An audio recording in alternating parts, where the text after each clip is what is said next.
Unidade de mobilização nacional pela anistia tem o seu nome gravado em ouro bordado na luta pela democracia. Mãos unidas, peito forte, a vitória é nosso norte, na defesa do nosso amado chão. Passo firme e altaneiro, João Cândido Marinheiro, patrono do nosso pavilhão.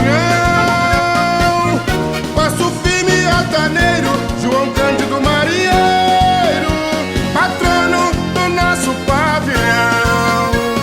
Saudade, Dona Zelanja.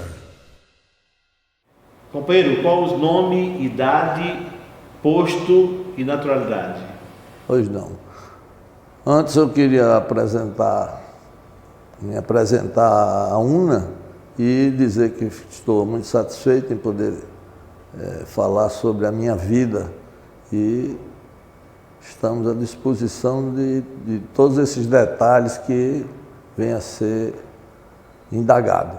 Meu nome, Manuel Nazareno Fernandes, nasci em 1944, no dia 6 de setembro daquele ano, e entrei na Marinha em 1962, né, para ser fuzileiro naval, e tive a infelicidade de só ficar 2 anos e 5 dias na Marinha, porque a minha intenção era permanecer todo o tempo de minha vida produtiva na Marinha, como exemplo do meu irmão que chegou ao oficialato através do seu esforço próprio. E o irmão mais novo, por sempre admirar o irmão mais velho, aquele que tanto exemplo deu ao irmão mais novo, né? Eu quis fazer isso e infelizmente não tive essa possibilidade. Foi interrompido esse momento e eu não pude concretizar essa ideia inicial de vida, né? Companheiro, qual atividade exercia antes de ingressar na Marinha, quando era rapazinho, garoto? Pronto. Eu comecei uma vida profissional como trabalhador muito cedo. Aos 10 anos de idade, eu já trabalhava em feira livre, vendendo produtos como mildezas e outros produtos, né? E após 2 anos de trabalho em feira, minha mãe achou que eu deveria trabalhar em escritório. Ingressei no escritório de contabilidade, no qual trabalhei mais de 3 anos e foi o meu primeiro tempo de serviço, porque o cidadão dono proprietário desse escritório, já naquele tempo ele legalizava a vida de seus funcionários, né? E esse tempo me serviu para a minha aposentadoria. Qual a origem militar?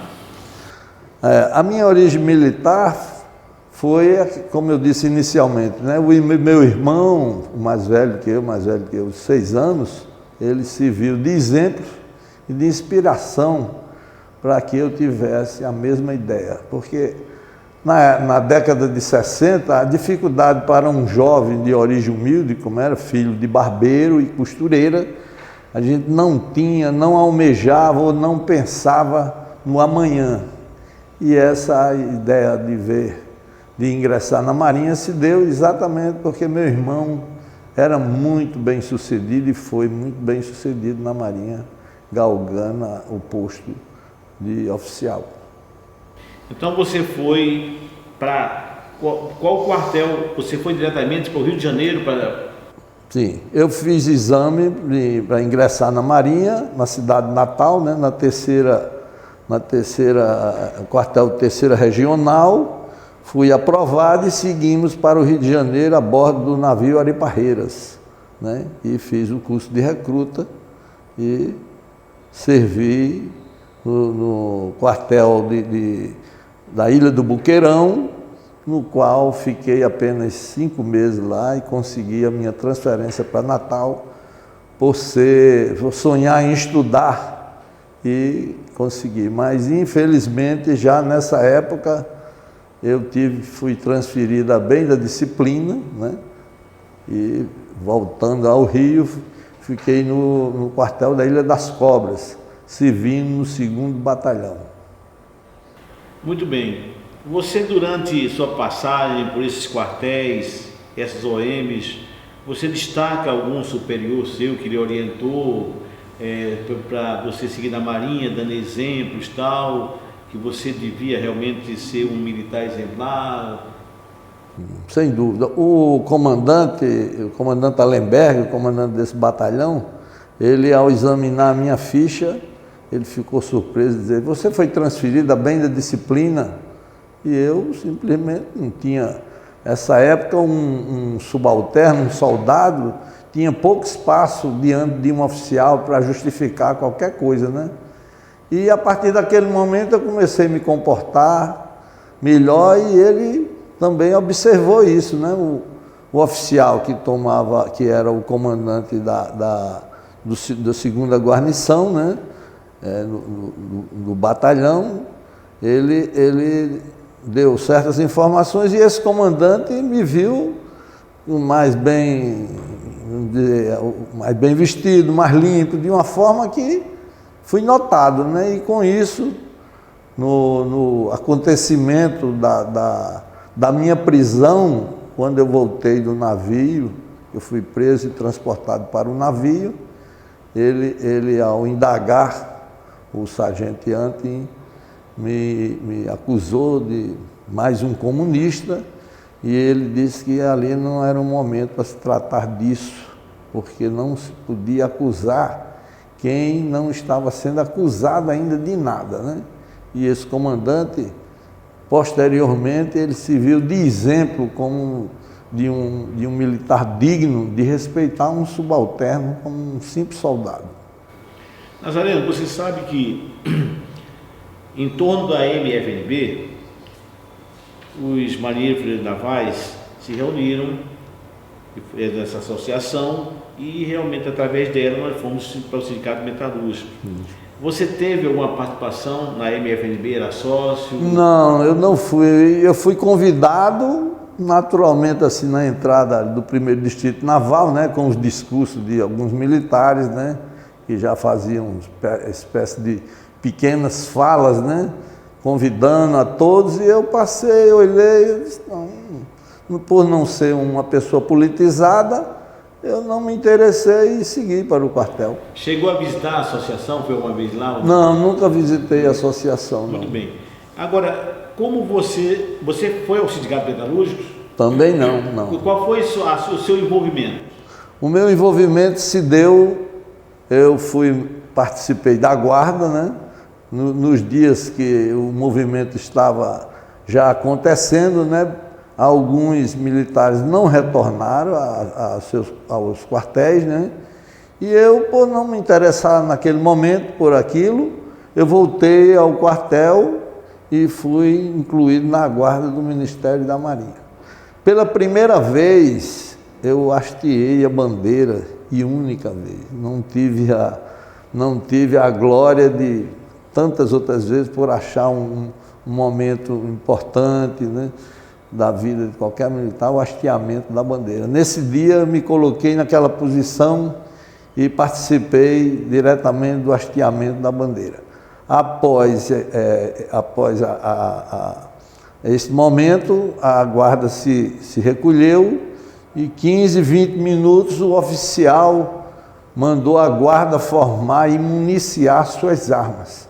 E aquilo me deixou perplexo em ver, e eu olhava para fora do quartel. Eu só tinha preocupação de que o quartel, de que aquela unidade ali na entrada, o corpo da guarda, iria ser invadido, mas ao contrário. Então, como eu estava dizendo, essa passeata ela se dirigia no sentido de atravessar a Ponte dos Marinheiros e, ao chegar próximo ao 1º Distrito Naval, o oficial, que eu não quero falar do nome dessa pessoa porque ele já não está entre nós, né, ordenou que se atirasse naquela passeata. E veio tiros de cima, lá do 1º Distrito Naval, por militares que estavam nesse pátio lá em cima e de alguns colegas que faziam parte da guarda. Nesse momento eu me recusei de atirar, só eu e outro membro da guarda, que é também norte-riograndense, e nós pusemos as armas no chão e nos dirigimos aos feridos, né? E aquilo me deixou realmente estarrecido, apesar de sermos jovens e não ter aquele, não entender a dimensão daquilo que estava acontecendo. Fui em direção a esses companheiros e abracei alguns e coloquei embaixo da marquise, né, no caso ali, vários companheiros feridos, né, com balas introduzidas no sentido de cima para baixo, outros com bala na perna, que esses 2 casos são os mais emblemáticos assim daquele momento. E esse colega aqui, esse marujo que levou esse tiro, que foi o que eu dei mais assistência a ele, ainda me solicitou um cigarro. Você tem cigarro, Naval? E eu disse que tinha. E acendi o cigarro e nesse momento a guarda, os membros da guarda com esse oficial veio e nos deu voz de prisão e nós fomos transportados em direção ao navio Ariparreiras e ficamos 3 dias nesse navio, né? Você se lembra o nome desse marujo que você socorreu? Não lembro não lembro o nome de ninguém. O único personagem disso aí tudinho que eu lembro é desse oficial que, como eu disse no início, eu preferia não falar do nome dele, porque ele serviu em Natal e era um homem assim de um poder físico que assustava, mesmo porque eu não tive medo em nenhum momento dele, porque o que ele estava fazendo era inadmissível, mandar atirar num grupo que atravessava aquele momento ali com a bandeira nacional, com o cântico do hino nacional brasileiro. E o que ele fez foi imperdoável, né? Mas como ele não está mais entre nós para dizer alguma coisa ou se defender, que não vai aqui, né? Mas você sabia que um dos atingidos deu depoimento aqui já foi o Zé Deodo Ramos. Ele levou um tiro no pé nessa situação que ele está descrevendo aí. Ele levou um tiro no pé. Um dos atingidos foi o José Deodo Ramos. Ele levou um tiro no pé. Muito bem, sua história realmente é muito bonita. Você foi então, como foi o seu desligamento da Marinha? O meu desligamento se deu após eu ser um processo, né? Que hoje esse processo depois foi aproveitado como tese de um estudante que, por sinal, é ex-militar, né? Um jovem, hoje professor, aqui no estado de Sergipe, né? Um cidadão brilhante, né? Com esse trabalho, onde ele escolheu lá no Arquivo Nacional vários membros desse momento, né? E eu tive a felicidade de ter um comandante digno. Ele não era um militar com simpatias. Ele simplesmente me orientou para que eu ia ser tratado ao adentrar naquele edifício lá no Arsenal, o edifício número 5, onde eu fui interrogado por 3 militares e 2 civis. Eu não tinha ideia de quem eram essas pessoas. Mas pela dignidade desse comandante, que também já não está entre nós, ele me orientou: não responda mais do que a palavra sim ou não sobre o que você foi indagado. E isso foi importante. O que aconteceu comigo e aquele meu comportamento foi simplesmente humano. Eu não tinha ideia partidária de ser simpatizante desse ou daquele governante, né?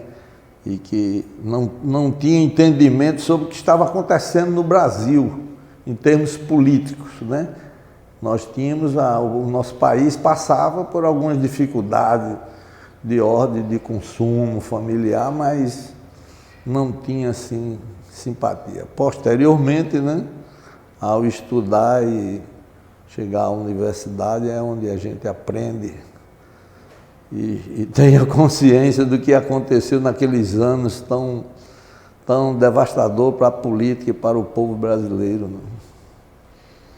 Uma pergunta, o senhor participava do sindicato? Não. Eu não tive nenhuma participação nas associações.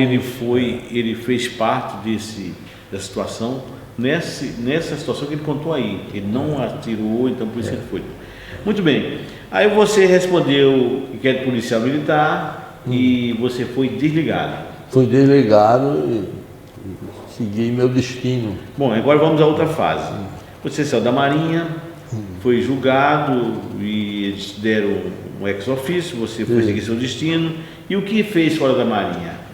Bom, ao retornar ao Rio Grande do Norte, antes eu estive em São Paulo pensando em permanecer em São Paulo, porque tinha alguns familiares, e por São Paulo ser o celeiro de tudo, de emprego, mas aquilo apesar do acolhimento da minha família em São Paulo, eu pensava em voltar para junto de minha mãe viúva. Eu perdi meu pai aos 8 anos de idade e voltei, foi certo eu voltar para junto da minha mãe e do outro meu irmão mais velho. E voltei a trabalhar como um cidadão comum, fui ser contínuo de um banco, hoje já extinto, né, o Banco do Povo. E nesse banco eu fui perseguido porque me demitiram sem nenhuma justificativa, né? Mas mesmo assim eu tinha voltado a estudar e posteriormente fiz um curso e ingressei em outra instituição pública já, onde eu me aposentei, né? Onde tive uma ascensão funcional, além de laboratorista, depois fiz concursos internos e com a minha formação de 3º grau, galguei a posição de técnico. É o DENIT, né? Do DENIT. DENOX. DENOX. DENOX. O que é DENOX? Departamento Nacional de Obras Contas Secas, onde tive a felicidade de conhecer pessoas que foram muito importantes na minha formação profissional, né? Essa pessoa, o DENOX, deu a mão a muita gente. Nazareno, qual foi sua participação ou como conheceu a UMINAR? Em 1984, eu fui a um advogado na minha cidade natal, né? Cidade natal, né? E essa advogada disse que eu não tinha direito à anistia. E eu esqueci, eu já trabalhava no turismo, né? Sempre pensei em viver bem financeiramente e com uma família estruturada. E ao ano 2001, encontrei-me com um colega anistiado que foi preso junto comigo. Esse colega mora hoje no Rio Grande do Norte, é aposentado da Companhia de Serviços Elétricos e fazendeiro, né, na região lá do Rio Grande do Norte. E esse colega Sampaio, ele disse: cadê sua identidade? Eu disse: está aqui. Ele disse: não, mas é essa, de militar. Ele já tinha sido anistiado.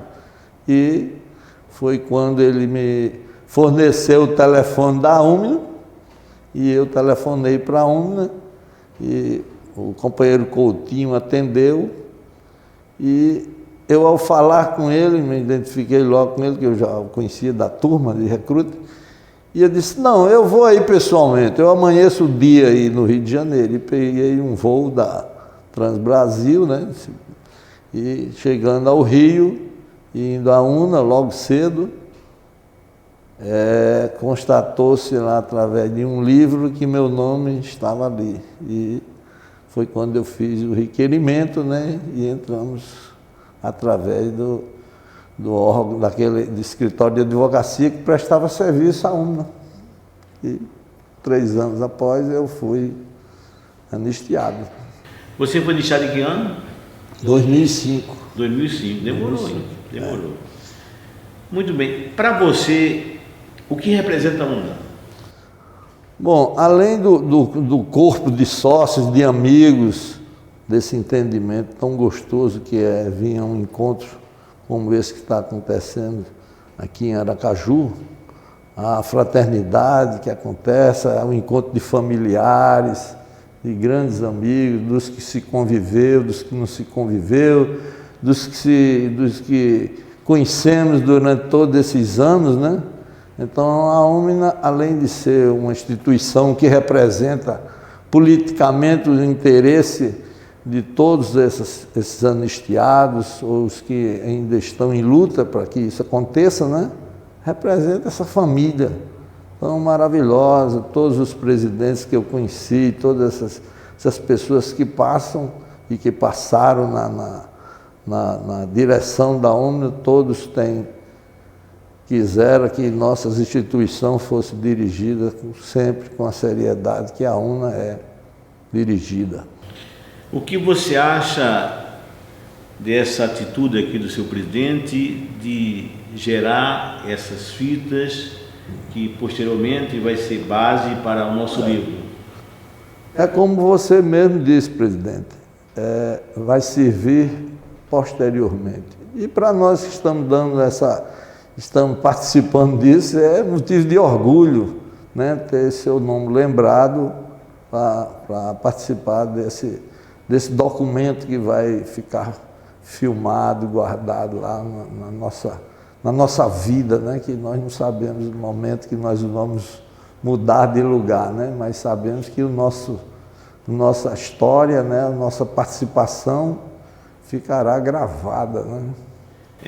Nazareno, você sabe que a nossa luta ela vai para a história, lá vai ficar.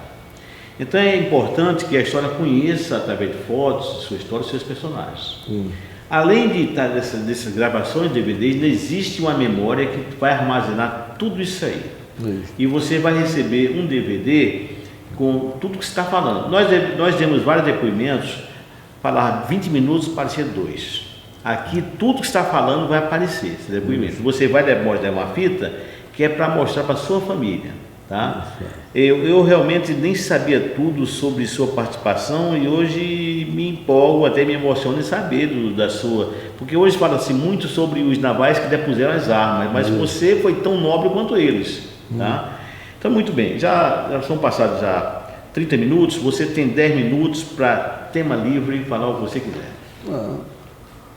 Senhor, uma sugestão? Pode. Isso, pode não. O senhor falou sobre a sua atuação política, né? Isso. Depois do que aconteceu, poderia falar, né, da atuação política, como ficou, né? Pode, o senhor tem medo, pode falar sobre sua infância, você pode dividir, pode falar 10 minutos. Sobre a clandestinidade também. Clandestinidade. Sem dúvida, Falar da minha infância é só alegria, mesmo como criança, filho de casal humilde, né? Sempre fui muito feliz na minha casa. Meus irmãos. Pode ficar à vontade. Desculpe. O seio de uma família é tudo na vida.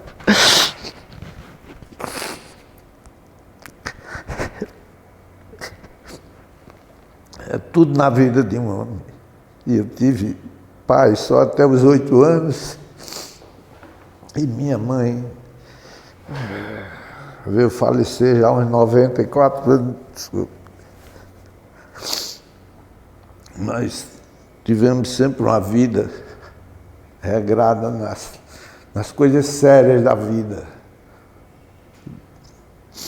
E isso me orgulha muito. Quando o garoto trabalhou para ajudar em casa, né? Começar a trabalhar aos 10 anos de idade é muito importante. Hoje existe uma lei que proíbe criança trabalhar. Muitas vezes é melhor uma criança estar num ambiente de trabalho do que estar na rua, né? Se muitas crianças que estão na rua fossem aproveitadas com um trabalho menos significante que seja, é importante, porque ele vai conhecer adultos dignos, vai conhecer adultos também que não merecem essa palavra de quem nós nos referimos, né? De pessoas corretas, né? Que possam dar exemplo àquele jovem. Então, minha mãe me pôs a trabalhar cedo e isso foi muito importante para a minha vida, né? Mesmo porque na minha casa todos trabalhavam, né? O meu irmão, sou filho de uma família onde a minha mãe criou 3 filhos do primeiro casamento do meu pai, ele enviuvou, e minha mãe teve mais 3 filhos. Todos os membros da família eram profissionais, sapateiro, alfaiate, e todos trabalharam, eu sempre trabalhei na escritório, e isso só era alegria, passear na minha bicicleta, ir à praia, ter círculo de amizade bom. Ao ficar adolescente, se descobriu logo que ir a uma festa era importante, não para beber, mas para se encontrar com amigos, para dançar, para namorar, e até o ponto de chegar, de ir à Marinha, onde eu pretendia, né? Mas, infelizmente, tivemos uma corrida interrompida por esse ato, que eu fiz e que eu participei, não me arrependo, até me glorio por ter tido a dignidade de não atirar em pessoas desarmadas. Se não tivesse acontecido dessa forma, jamais eu estaria contando a minha vida, estaria envergonhado, né? E a vida segue, né? Espero viver muitos anos ainda, né? Casei uma segunda vez, tenho 2 filhos do primeiro casamento, pessoas que, graças a Deus, eu tive a honra de participar de suas vidas, juntamente com sua mãe. E no segundo casamento tenho uma filha, de 10 anos. E a vida segue, né? Espero muitos anos de vida ainda, para que possa sorrir muito ainda. O que você acha da situação da Dilma? Você acha que ela vai ser impeachmentada? E se há motivo para isso, ou você acha que não há motivo, nem vai ser? Falar sobre isso é muito sério. Pode falar à vontade, essa vida aqui é jogo. Mas é claro, não vou me eximir de falar nada sobre a situação política do Brasil.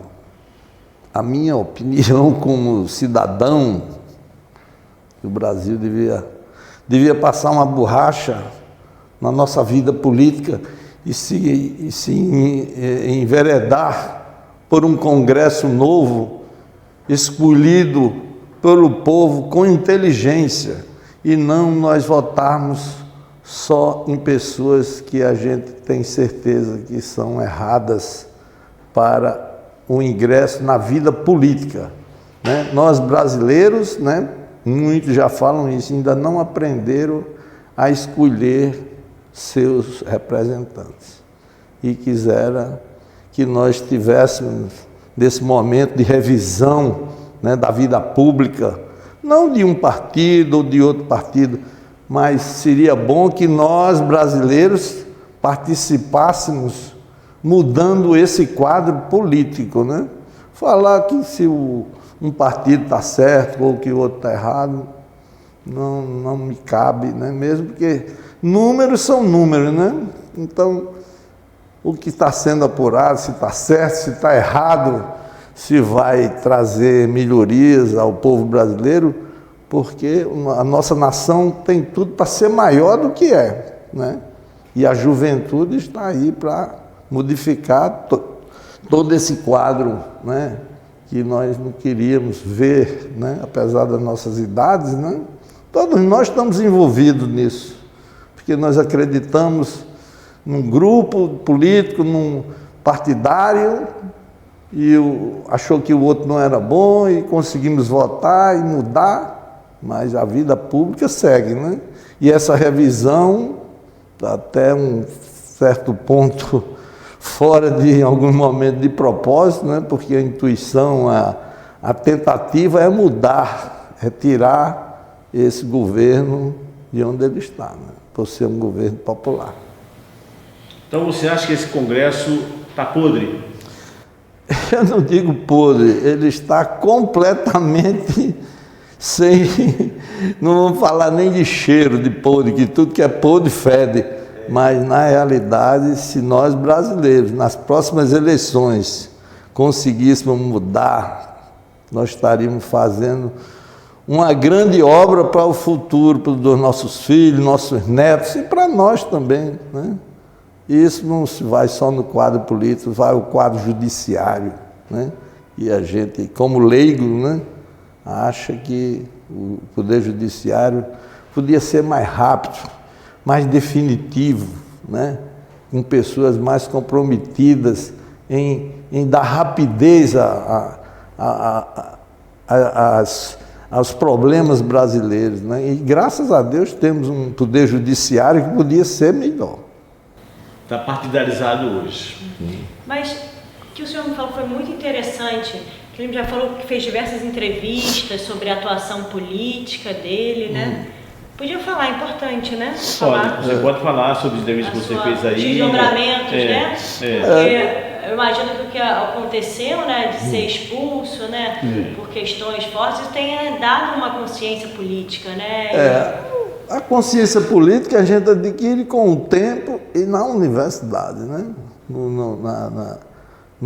Na escola secundária a gente já tem alguns detalhes, mas é aquela história, o brasileiro ele não faz força para se politizar. Hoje, que percentual da nossa juventude se interessa em política? Pode até ir para a rua, pintar a cara de verde, pedir isso, pedir aquilo, mas a consciência é verdadeira ou ele está ali por festa, por fazer essa festa de estar, que já é alguma coisa, né? Porque o jovem, o Brasil está nas mãos do jovem amanhã, e se hoje ele se prepara para esse momento, ele terá meios em mãos, como já tem alguns exemplos de políticos jovens que veio do meio do povo, no momento, essas pessoas lá no Distrito Federal, onde tem pessoas que estão balizando parte de movimento, de passeatas. Quem são essas pessoas? Serão os futuros dirigentes? Vão ser dignos de ser dirigentes do nosso país? É isso que a gente espera da juventude, né? Porque a gente hoje o Congresso tem um grande percentual de jovens, homens e mulheres que precisam participar, mas participar mesmo, e não pensar só em outras coisas que eu não quero falar aqui, que as falcatruas eu vou lhe dar aqui algum exemplo do absurdo. Você sabe quais são os deputados que vão julgar Dilma, uma mulher honrada, honesta? Acho, como eu falei ontem, que ela realmente não é mulher política, mas é muito honrada. Vamos lá, os julgadores. Eduardo Cunha, um ladrão comprometido, já é para estar preso. Maluf, já condenado até na França.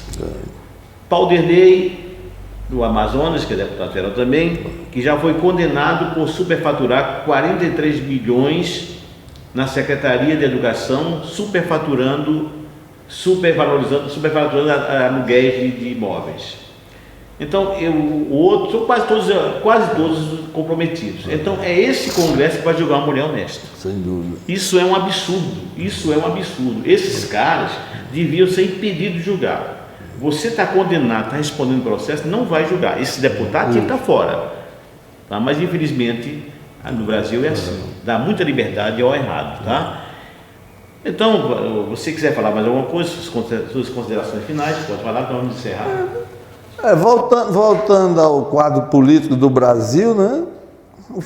O Congresso que era para ser exemplo é o que é, né? Então, como é que a gente faz? A gente bate palma para uns, para outros, condena outros, né?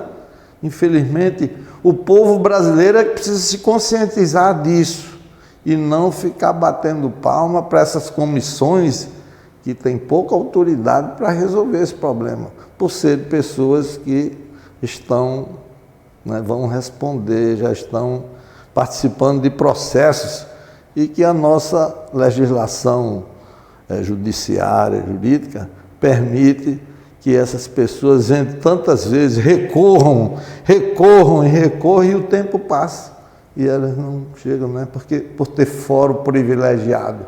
Foro privilegiado não, o cidadão é igual, ele devia ser julgado mesmo pela justiça que é para todos e não aqueles que participam do quadro político ter foro privilegiado. Foro privilegiado é uma coisa, no meu entender, que não devia existir, né? Por quê? Nazareno, o foro privilegiado só acontece nos países do terceiro mundo. Na Alemanha não tem foro privilegiado, nos Estados Unidos não tem foro privilegiado, na Dinamarca não tem, na Suécia não tem, só países do terceiro mundo tem foro privilegiado. O deputado lá nos Estados Unidos, exemplo, outro qualquer, na Alemanha, na Inglaterra, na França, ele é um cidadão comum. Ele responde normalmente, tem nada de foro privilegiado. Isso aqui é uma cultura antiga que deve ser mudada. Eu quero lhe agradecer pela sua entrevista, ela só veio para somar em qualidade as nossas entrevistas e lhe parabenizar pela atitude que você tomou e não atirar seus companheiros. Muito obrigado, viu? E é muita honra. E esse DVD você vai mostrar para sua família, que vai realmente enaltecer toda a família, não só você. Muito obrigado. Amém. Passos firmes altaneiro, João Cândido Marinheiro.